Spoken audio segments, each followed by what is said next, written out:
Step into the Fieldhouse, your front row seat to legendary victories and untold stories. Hey, I'm your host, Lance Leonard, breaking down sports from the inside out, along with co-host Jimmy Lackey. It's more than just a game. It's the Fieldhouse Podcast. Welcome into the Fieldhouse Podcast. We are a production of the Kids Inc. Sports Network.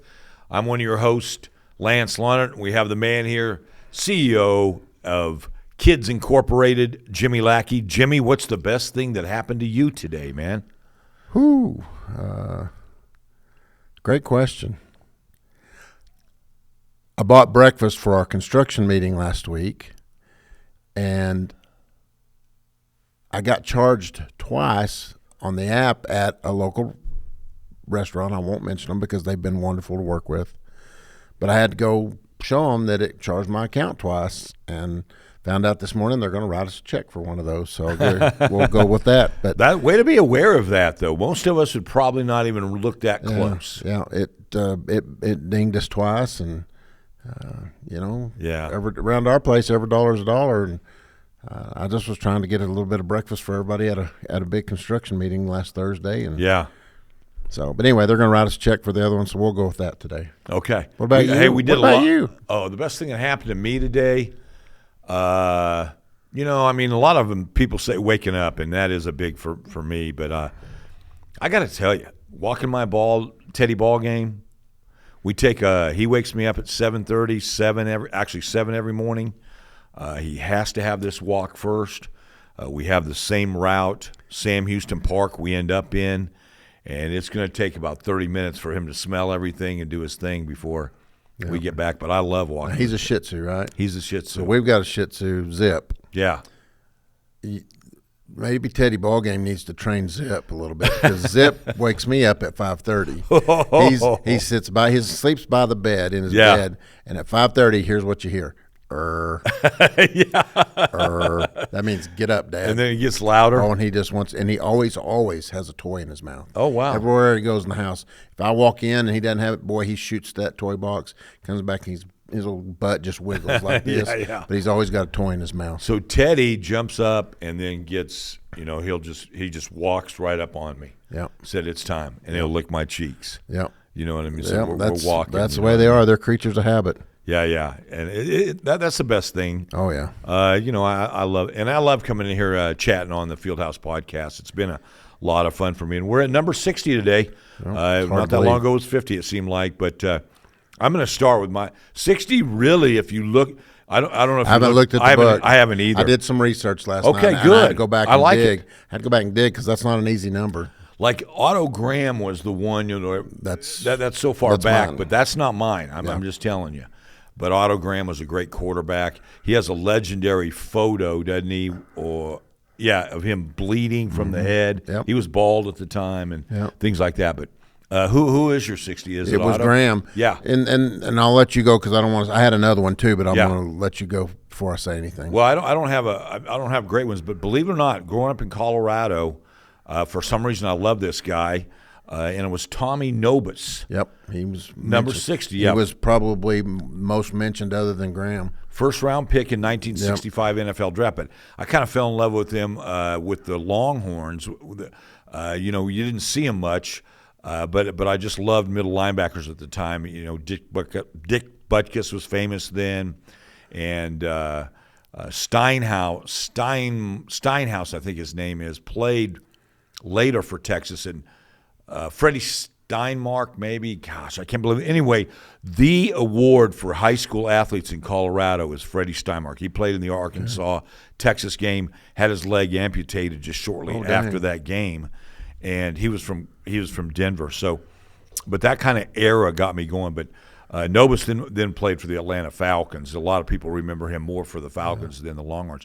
But when looking him up like you just did, both his numbers retired at UT and Atlanta. That's why you don't see a lot of 60s in those two eras. And we're getting into those numbers right now that football's pretty much it. Yeah. That few basketball. There's a few, but there's just not many 60s. No. Otis Sistrunk, I do remember watching him. I do remember watching him play. Raiders, yeah. I do remember watching him play.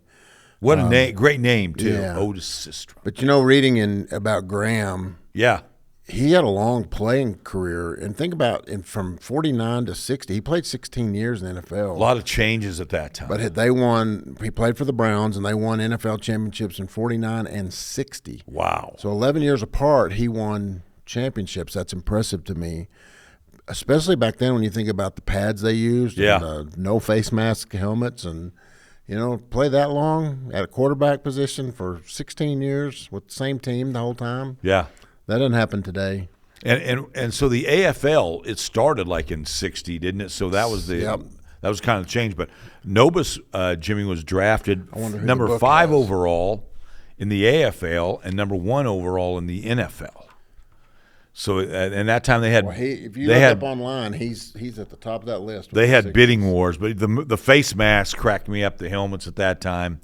I don't know how they survived all that, but this was another name. The face of this, Chuck Bednarik. Yeah, Chuck Bednarik. Yep. For any of you young, hopefully some young people are watching real quick, go back and look on YouTube and find Chuck Bednarik, and you'll see one of the big hits of all time on Frank Gifford. Knocked him out cold with a clothesline tackle that's illegal now today. But, yeah, that's cool. Would you believe Otto Graham is not even listed in the book? I can't believe that. He's not even listed in the book. He might have had another number, too, though. Could have. Tommy Nobis is the elite. He's the next one listed as the elite. Yeah. Chuck Bednarik, wow. Sistrik's in here. Yeah. Who else? It says Roy Winston, Leroy Caffey. Yeah. Dennis Hara. That's about it. Larry Grantham. I do remember Larry Grantham. Yeah. Yeah. Otto Graham is not even listed in this book. Well, that we have a tradition with 60s and 61. I didn't look at 61. Pretty obvious? No, I didn't look. Oh, no, okay. Yeah, I didn't look at 61. So all right, that's good. We'll come back to that next week. Hey, let's kick it off today. I've got a couple of things for you, if you don't mind. The tortilla situation down at Tech, okay? It's fixing to get expensive. It's fixing to get expensive. You're right. And anybody out there, I'm sure you know about it, but Texas Tech has had this tradition since it's not that long ago, like 1990. I say not that long ago, but when you think how long Tech's been playing, where they throw tortillas on the field after touchdowns, after the opening kickoff, things like that. It's a big tradition, and they clean them up and put them out. And it's a tortilla. You're going to get hit by a tortilla. You're not going to really get hurt. Hopefully not. And they even cut the centers out of them, Jimmy, because they fly better like Frisbees, the Frisbee philosophy. But now it's become such an issue. Basically, the Big 12 banned throwing anything on the field, anything, popcorn, whatever, at the beginning of the year. And Kirby Holcutt, the athletic director at Tech, kind of said, just throw them after the kickoff, and we'll clean it up and we'll leave it at that. That's my ruling. You know what I mean? Basically, let's face it, he ignored he was the lone vote that didn't make it unanimous. Yep. And lo and behold, here's what it's come to. Once they get a public address warning for throwing things on the field, the next one that hits the field, and it doesn't have to be in the playing field. Yep. That used to be the rule, like on the surface. If it just hits the field, by the cheerleaders, by anybody, sure, by the media, by photographers, it will be $100,000 fine, but more importantly, a 15-yard penalty, in my opinion. But it's kind of taken away from Tech's great season that they're having to defend this or constantly talk about it. Yeah. My question to you today is, number one, what's your thoughts on the overall aspect of getting rid of this tradition? And then two, as a head football coach, Joey McGuire, shouldn't he just say, I'm not answering any more tortilla questions? Yep. And just they're at the point in time, and I'm going to go back and I'm going to say this. I still go back to when Kirby Holcutt was hired out of Miami. I couldn't believe they got him. I thought he was a great administrator at that time. Played football at Kansas State, just so a background. But just was really surprised that he came to Tech after being at Miami, and he's still there. Yeah. I've said for years and years, I think he's one of the best athletic administrators in the country. I think he does a great job in that role, especially for a school like Tech that is, kind of out on its own island in a big sea. And he keeps them on the map, and he hires good folks. He runs a good program. He doesn't run from things, and he's helped them raise a lot of money at Tech. For sure. And so, he stepped up to the mic, addressed the issue. He stood up for the university as best he could. And now this broken thing called NCAA, and Big 12 and all this stuff, it's a tradition. I agree with what you said last week. If that's the thing they want to do at the opening kickoff and everybody knows it's coming, do your best to not let them land on the field, but throw them backwards, throw them whatever. That's a tradition. Most likely not going to hurt anybody with a tortilla, like you said. Yeah. Okay. Once. After that, if you got to shut it down, you got to shut it down. You have to shut it down. The thing with the pocket knife and all that stuff got out of proportion, and people are saying things that aren't accurate, and that's when it blows up, and that's what happened to them is, all these inaccuracies. Well, now the what ifs are there. Yeah. We've dealt with the what ifs. It's not a matter of, if, it's a matter of when. Yeah. And so now if somebody gets hurt, that's a bad deal. And so, they've got to do what they got to do, and I think they ought to just say, we're not answering any more questions. We're going to abide by what we've been told to do. Anybody that deals with it, they're going to get their due, and obviously we're going to get fined for it. So we're asking our fans, please don't put us in that position. More importantly, don't put the players in that position, because they shouldn't get penalized for other people's actions in the stands. And then this week, Kirby said, no, not even at kickoff. Yep. You know what I mean? Yeah, exactly. Yeah, they can't do anything. Right. Yeah. How do you monitor that, Jimmy? Man, I don't know. How do you monitor somebody from the other team not doing it? Yeah, no, I agree with you. Yeah. You got to find out actually who threw it. I think, unfortunately, you want to make it still it's college football. Come on. But I think for this first one, you actually have to really patrol it, and that means bringing a force of 50 people or so that has to. It's probably, Lance, more than 50, to be honest. Yeah, you're probably right. I mean, think about that stadium now. And protect the bottom bowl, and if somebody from the top gets one out there, okay, so be it. But, I don't know. I don't know how they're going to patrol it. I think in the future you just put up an extravagant video system, and then you assign a crew to that who said, okay, it came from here. Yep. Here's who did it. We have the video. Yeah. The only thing is you have to escort them out of the stadium. You can't jack around. Yeah. You can't warn them. Oh no, it's got to be put to bed, and they're going to have to make examples out of some people, and that's if you're going to do it, be prepared to suffer the consequences. That's what I would say. Yeah, I like that. And I think what it's become an annoyance for the opposing team. I'm tired of hearing about it. Yeah, I think we all are. And if you're coaching a game, you don't need tortillas. You don't need walking on tortillas and having to get them out of the way, or not being able to sit on your bench and talk about strategy without getting hit with a tortilla. I get that. I do get that part. I think it's come to a point. It was a great tradition. I loved it. Been on the field myself and been bombarded a couple of times. Yep. You know what I mean? But I think it's time that it passes on. But here's the deal: do you take 2 hours, the 2 hours before the game, and make it a pain to get in, Jimmy, and then pat everybody down for these tortillas, or do you let them in and then get them once it's in? I think you have that two options. Yeah. But it would take you a long time to get that many people into a stadium. It's going to take a long time.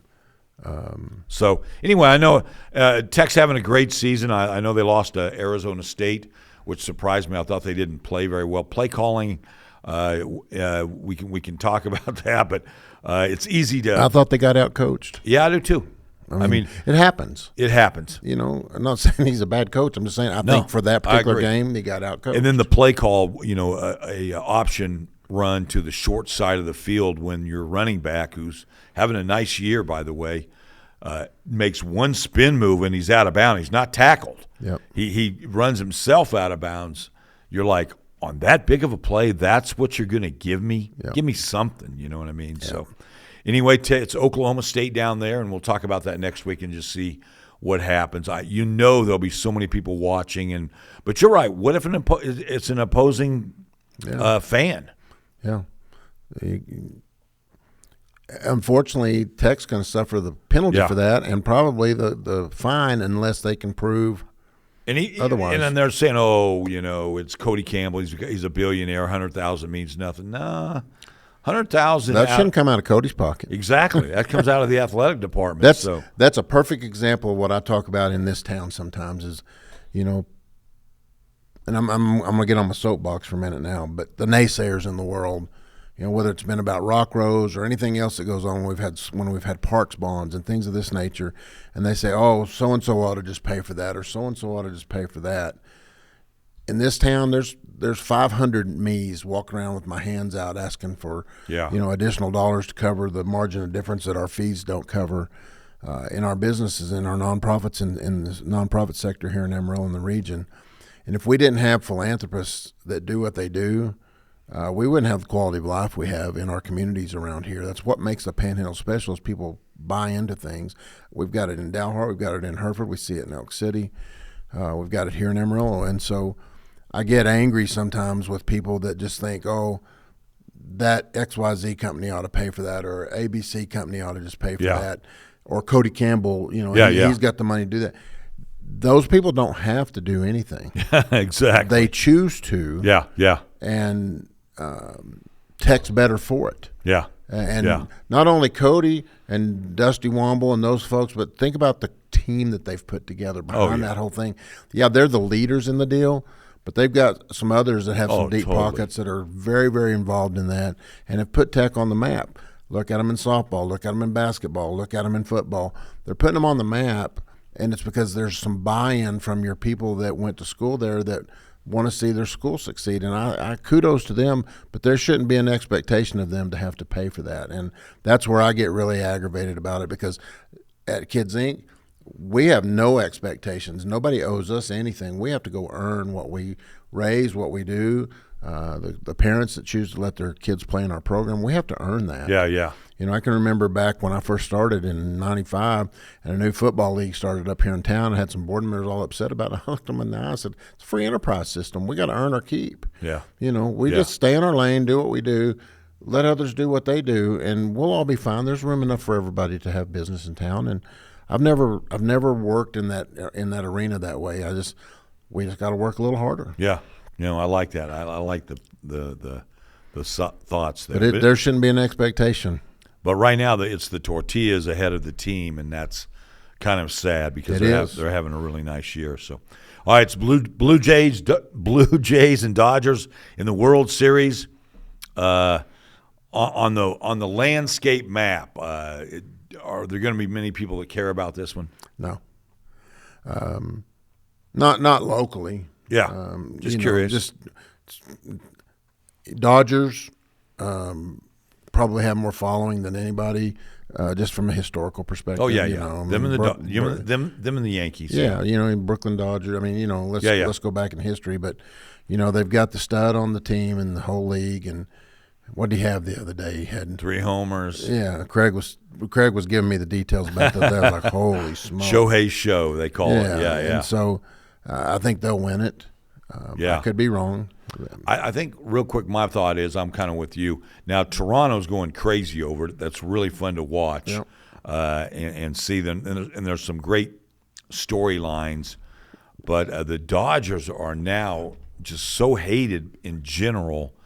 And hate's a hard word, but I mean, it's sports. But they are so disliked by the rest of the baseball world right now. They're the new Yankees. Yep. I mean, pure hatred. You know what I mean? Like, we're rooting for the Blue Jays just because it's the Dodgers. So, do they have what it takes? Who knows?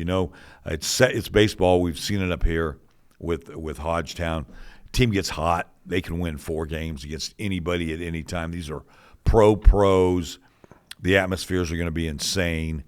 But Shohei is going to pitch one of those games and hit in the same game. It's going to be amazing to watch. But I'm looking forward to it.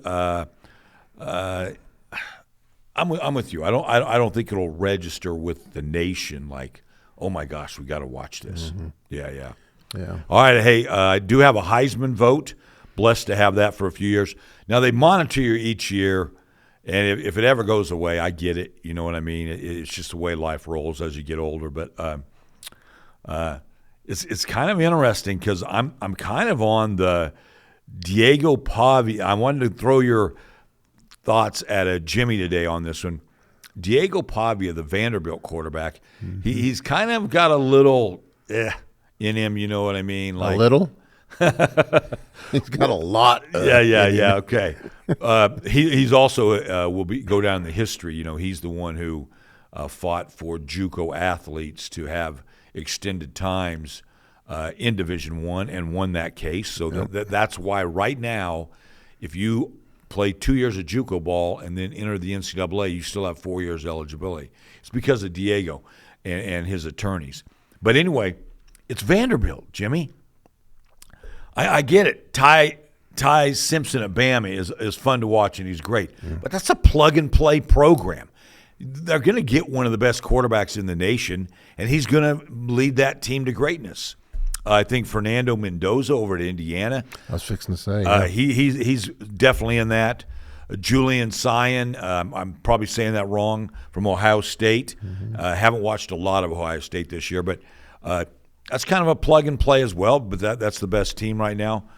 Reed down at Texas A&M, I love his game. But right now for me, if you're talking Vanderbilt football, who just beat LSU, you have to look at that team and say, why are they able to do that? It's because of Pavia. It is. So right now he is my leading candidate for my vote. I can't argue that point. Who would have put money in Vegas before the season started this year that we'd be talking about Tech, Indiana, Vanderbilt? Yeah. You know, in the running for the college playoffs. I mean, who would have put those three down? Are you saddened that it's become a quarterback award or not? Oh, yeah, sure. Yeah. Me too. 100%. Yeah. Yeah, there's but that's the way it is, let's face it. Yeah, you know, there's some special defensive players out there that I know. And they just don't get the love. They don't. You know what I mean? No, they don't. You know, the Aiden Hutchinsons and, you know, those top players. I just read a deal about him last night where he went and paid off all the student debt for all the Ole Miss class of 2011 or something. What? He paid off all their debt. The football teams? No, I don't know whether – I don't know. Yeah. Go read the article about it. Okay. But anybody that I thought it said all graduates from 2011 at Ole Miss that had student debt, he paid it off. Oh, my gosh. Really? So, don't quote me. Just go Google that and look up that story. I was reading a little bit about it last night. I love those kind of stories, That's good stuff. I think Ty Simpson will be in the running until the end. Yeah. If Indiana continues, you got to consider Mendoza. But right now, and it's early, you know, he has his Heisman moment beating LSU. You kind of have to have that moment. There's still some big games ahead for these teams. So we'll see. Yeah. It's kind of fun to talk about. I think it is the coolest trophy in all of sport. Individual trophy, and then the coolest team trophy you and I have talked about, I think, is the Stanley Cup. They've made some great commercials too with all the past winners. Yeah. I love those old commercials. They get in the house, the Heisman house they call it or whatever. Yeah, I love that too. So, all right, hey, Lynn time. We got to talk Josh Lynn. He's got the Buffs right there on. If you look at the standings, you know they're right there, just one game out of first. Yep. They had a nice run here at home at Bain Schaefer Stadium, winning 3 in a row in 4 weeks. They had a bye week in there.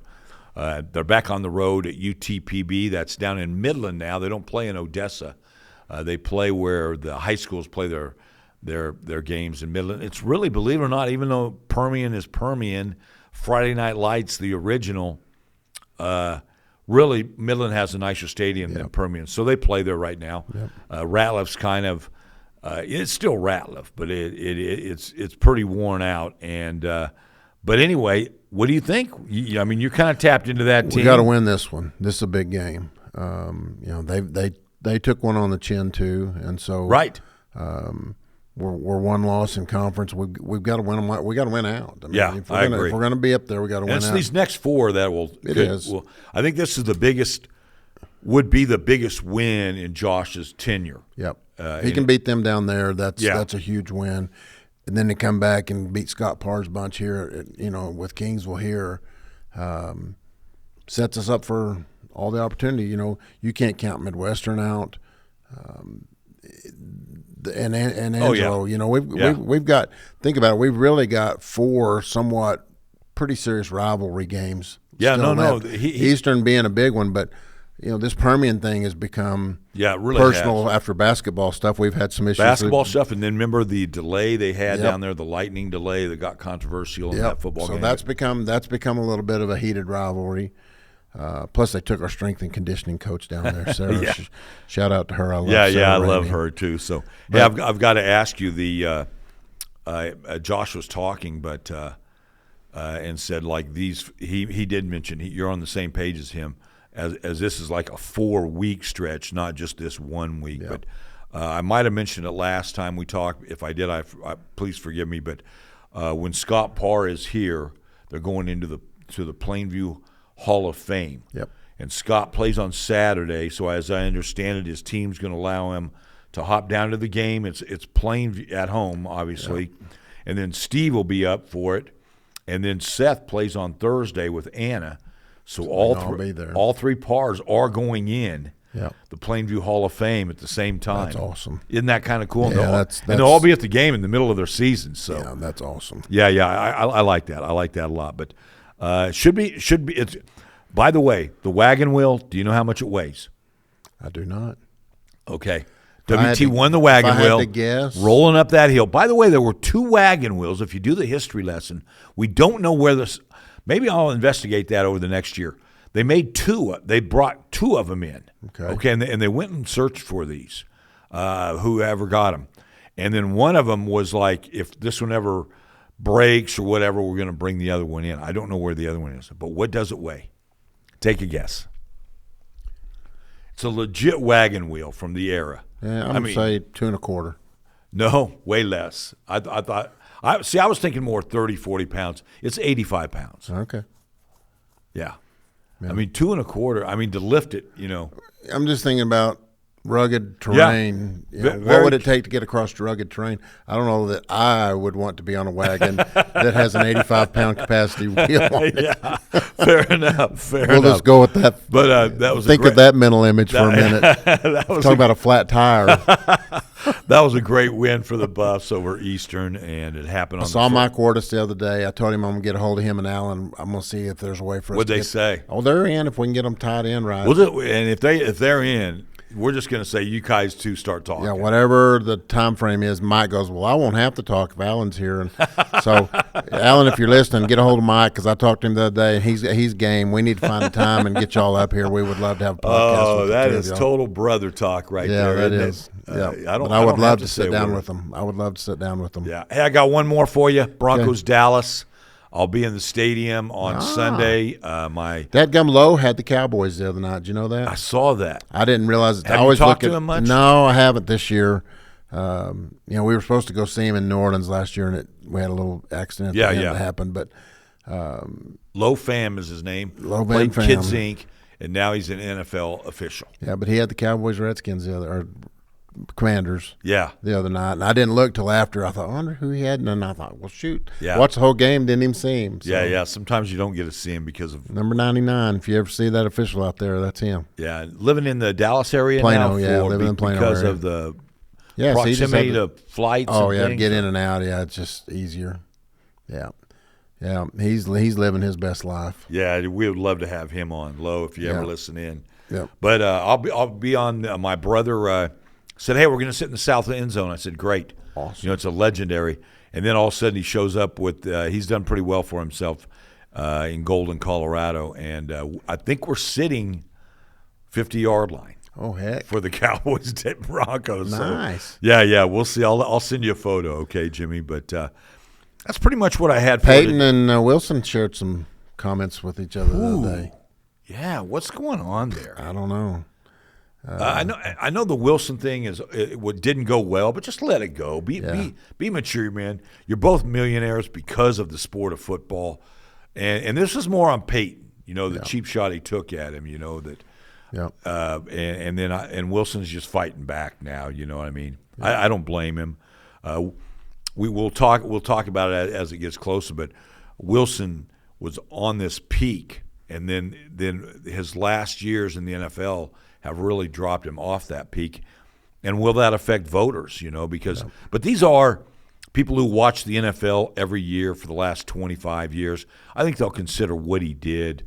I think he's a Hall of Famer personally, but he's kind of tainting his career right now with what's going on. Be careful. Yeah, just be careful. He comes in most of the media. He's a good guy, and just leave those pot shots to the side. I agree. I mean, that's 2 years ago. Yeah. Move on. You've got a nice team. You got Bo Nix playing for you. Just kind of don't poke the bear. And I realize people love that, especially on social media. Oh, look at this, meet a feud going on. But yeah, so that's all I have today. I'm going to step out Yeah. and say something here that maybe I may not should yet, but I'm going to because I got the call last night. So by the time this airs, it'll be next week. But it's official that Emerald College is going to have a field now at Rock Rose Sports Park. We were able to get another donor to kick in some additional dollars at Emerald College and them sign a long-term lease with us so that we can have a field for them out there. So the big baseball field that's in one of the fourplexes is the footprint of Hodgetown as far as the field itself. So it's big. It's going to have some nice bleachers and nice dugouts and a little higher grade look to it than probably the youth fields will. Yeah. But those kids have been living out of the back of their trunks for 3 years now playing baseball for Emerald College, and we've had this conversation with them for quite a while. And so Cool. I got a text from Mark White, the executive vice president, last night saying that the Regents approved the deal and they got a donor to kick in an extra chunk of change to help them with that long-term lease. And so they're going to have a place, and then. Who knows? If they ever add another sport, softball or soccer, for instance, then we could have a place for them to play out there. We want them to have intramural games out there. We want to work with their intramural programs, and so to have a college atmosphere join us out at Rock Rose, in addition to all of our youth events, really makes me happy. It kind of makes it full circle because we also want to have some senior league softball games out there. Yeah. That Tuesday night league would be awesome out there. Yeah, and so I agree. Coach Raines at Emerald College, when I asked him, this is really a big deal in the mix of it all. I said, "Do you want a fixed mound on this field, or would you prefer a portable mound?" And his answer to me was, in my opinion, very gracious. He said, "Jimmy, let's go with get the big portable mound because then you can use the field for other things." Wow. Well, that just makes it where there's two big fields side by side for those senior softball players, so we can have two fields for them at any given time, have a temporary fence brought in at 300 for them, and have two 300-foot fences side by side for adult softball, senior softball, whatever the case may be. Youth baseball, if it needs to be brought in, make it more realistic for the 13s and up. Yeah, right. Instead of a 400-foot center field fence, and so it gives us those options without having that fixed mound out there. And so I thought Brandon's offer on that was very, very gracious, and understanding the bigger picture that we're trying to make this complex very multifaceted. And so, but I'm excited that Emerald College is going to be a part of this deal. Obviously, Emerald College plays their games at Hodgetown. Correct. Several of their games, and it's not cheap. But they do practice like at Bushland or a lot at Emerald High. Rick Kleinfield from time to time. Rick Kleinfield, you're right. So, and those kids have lived out of the back of their trunks from here to there. Totally true. So we're stubbing up an area outside the field so that if they want to choose to build a field house at some point in time for them, they can do that. Oh, very cool. So the electricity and the plumbing will be there. We'll have that all stubbed up. And that'll be something they'll be considering going forward. I can't speak for them on that. But, just a small storage facility that they can at least have their stuff out there and show up and not have to carry all their bags and stuff all the time.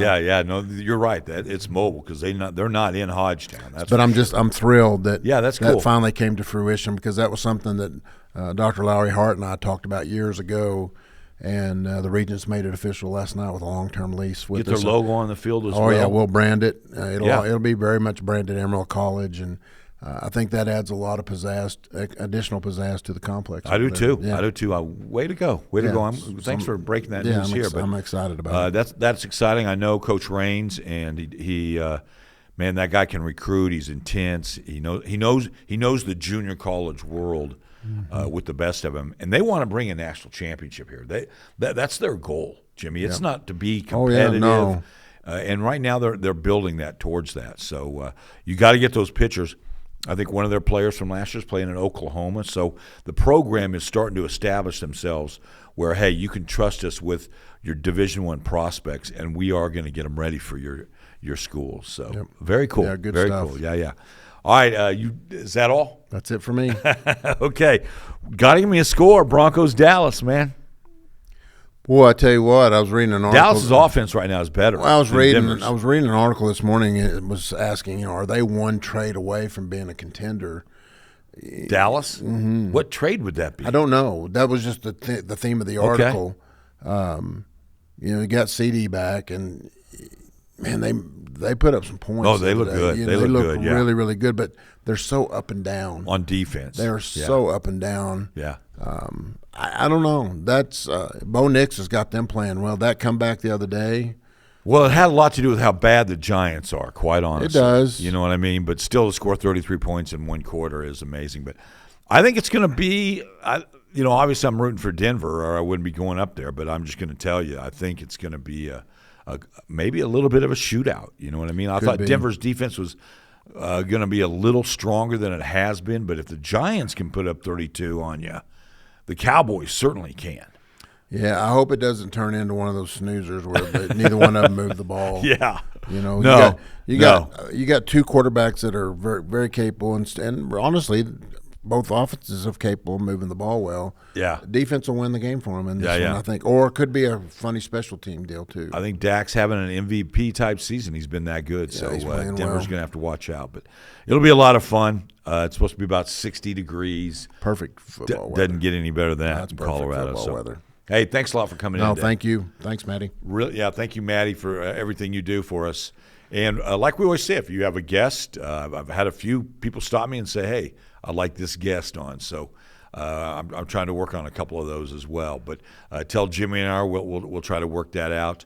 If we do, we'll get some guys in. We probably need to get Coach Raines on. Yeah, that would be fun. Yeah, he's great insight on JUCO ball. He can bring it. So, hey, we had a blast today. Number 60 in the books is in the books, and we are a production of the Kids Inc. Sports Network. It is the Fieldhouse Podcast, and like we love to say, we'll see you when we see you.